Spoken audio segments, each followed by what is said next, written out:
What has changed in the United States since the 1960s to today? You guys weren't here then.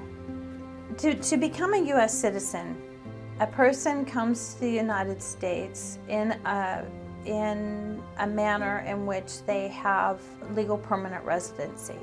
Folks that have come to the United States because a brother, a sister, a sibling, a parent, or a child has petitioned for them, when they enter the United States, they are eligible for their legal permanent residency. Once you have your legal permanent residency, for most people it's 5 years. That is the beginning of the eligibility to apply for naturalization. Through that process, there's an interview. Once they pass their interview, there's an oath. Pledge. Pledge of my own free will with no reservations whatsoever.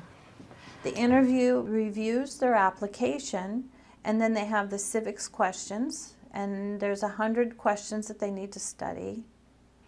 The officer would ask 10 questions, and as soon as they have 6 correct, they're done with that part.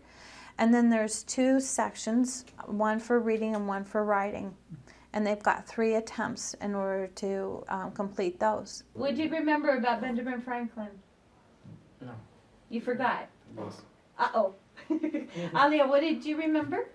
He was a diplomat. He was a U.S. diplomat. Yes. People say, well, why aren't they U.S. citizens yet? Well, they're not U.S. citizens yet because they don't have the confidence in the language, or they haven't had access to these important facts in order to prepare for their interview. We don't like to see our folks go to an interview and not be able to pass it the first time, because it really knocks their confidence that they have to go back and makes them a lot more nervous about going back. Name 2 cabinet positions. Tell your neighbor. No, 2 cabinet Secretary positions. of Labor, Secretary of State.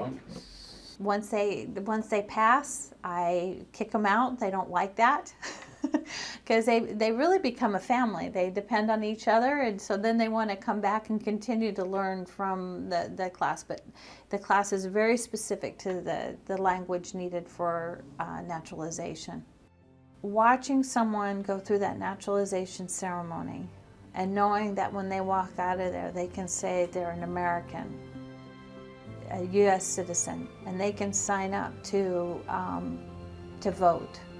The pride of watching them sign up to vote is huge. I promise to support the U.S. country. I will fight Yes, I for promised.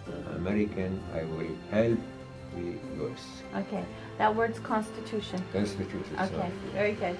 All right, so you like that one. I like all of You like all of them. Yes.